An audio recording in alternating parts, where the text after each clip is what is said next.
because most students look at you like, and what you gonna bring to the table with me today? But you all were very laid back and comfortable with each other, and I like that. I kind of get an observation from that. Then I'm more comfortable to be more open with people and get feedback from you all and feed off each other. So, well, first thing as a teacher, we don't know everything. Exactly. You don't even know how to do and I don't know everything because you all make it look so easy.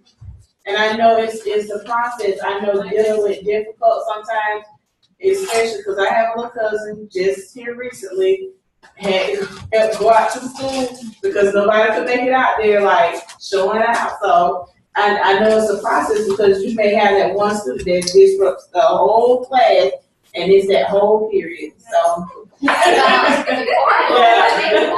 just one. And especially early childhood, you're gonna have the ones that are easily to cry, and you're gonna have the ones that are gonna easily get angry, want to slang stuff and throw it at other kids.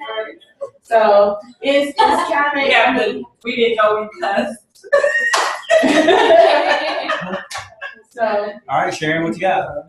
I was just trying to remember some of the questions that Jonna had when he was up here, and I was trying to remember which one it was he had. Ask John, I bet he remembers which ones he had. Turning a weakness into a strength. Oh, yeah. To do that, and they really want to know your weakness. Okay, what question? I asked you, or what question? You had a question for her. Yeah, you'd asked about weakness. If they say like, what's a negative about yourself? And that's exactly in the question. I feel like they're asking me to lie. Well, they want to know what you think is a weakness within yourself and how you plan to correct it. You think it's a setup? That's what I've always heard. They always say you need to turn your weakness into a strength, but then some people say that's just cliche and they don't want that. But, It depends on the person asking the question. I think that the person when I ask a question, don't you think that it says, this is not about interview? Well, yes, it is. It's about everything. Don't you think that it provides as much information about me as it does you? So if I were to ask you to tell me your strengths or your weaknesses, I would really want to know. Just an honest. Because I would want to know that you know yourself well enough to know what you need to work on. And that's what I thought. That's what I would think. But then at the same time, you're. you don't want to throw Say yourself something too. You don't want to throw yourself under the bus. It's like, man, that interview was great, but he said he's always late, so we're not hiring him. Well, that's something you can easily fix.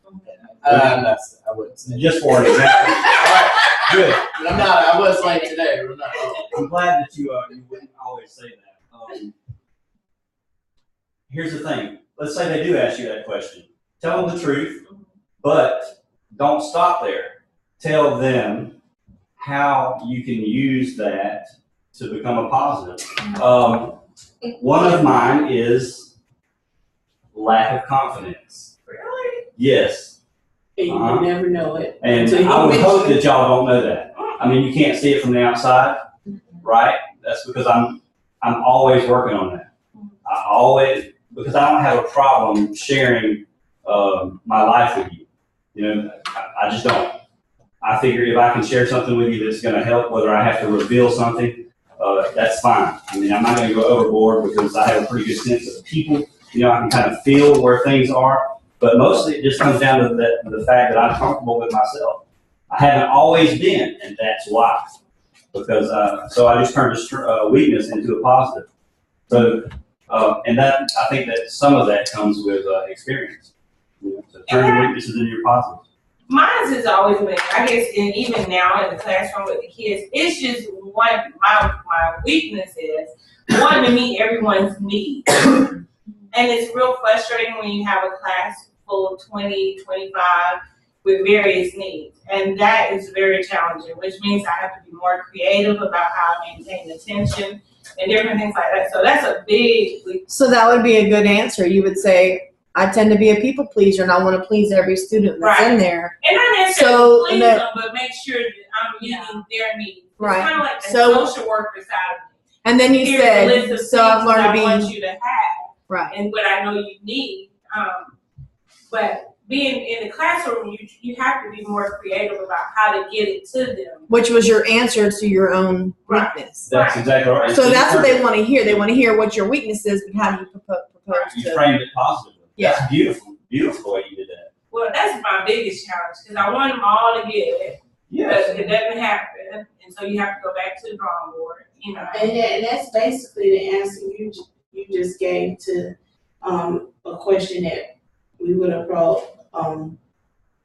asked. Describe your fears as you begin your first year teaching. Mm-hmm. Oh, that's a question I wanted to ask. Oh, that's a good one. Describe your fears. You know, I know a lot of times we all start new jobs, and you know you want to make sure that you just do a good job. And I know talking on a teacher aspect, when y'all did your first field, you know, you want to go in there, go into the classroom, in the ground running. You kind of got scared, but you know, you stayed the course. So these are just questions that they're going to pose, you know, ask you during the interview that you may be like, okay, how do I answer it without offending anybody? How do I answer it without being so overconfident that they expect, when they hire me, they expect this from me? So, you know, I mean, like I said, y'all did a wonderful job on answering the questions. I think so. I think you really did, which means that you are comfortable with yourselves. Or you can at least fake it until you make it. I wonder how confident you guys would have been if we'd have been able to do this at the beginning of your entrance into this program. Well, we get interviewed. Did you? Yes. What would you say? Would y'all say that there was a tremendous difference between then and now? Yeah. I hated talking to anybody. I hated when I first started here because from like day one, I had to talk to people. And like, I'm more nervous around my peers than I am in front of children. Like I was so I think nervous most of to us have to are, talk yeah. to people. I get stupid funny with kids, I but think I have to be a hermit. Yeah. That's only have to do friends. And I'm more comfortable working with children, but you know, it's so funny because, like I said, when I first came in here, I was so nervous as to how, you know, I was gonna interact with you all. And like I said, you all were so laid back. I was like, okay, I'm kind of cool. And the anxiety just kind of eased down a little bit. So I understand where you're coming from, because that aspect of you got to talk all day long. At least you know it, and you're not that way anymore. You're growing, changing, growing. Any other questions, I think that's it. guys? No? Can we schedule mock interviews?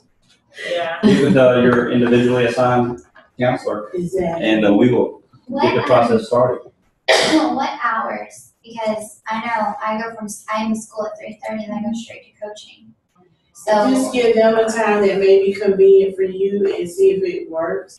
There, like I said, We have Zoom. reiterate that you know, the counselors, intern counselors, are supposed to respond to you within 24 to 48 hours. So if you don't get a response within that time, you make sure to, you know, email them again, copy Dave Barnett, and let them know, hey, I hadn't heard from you, when can we schedule this? What'll be a good time to do this as far as mock interviews? Yeah, now I want to April 14th. But do we have something to do, or do we just have to do it? We have to mention God too. Yeah.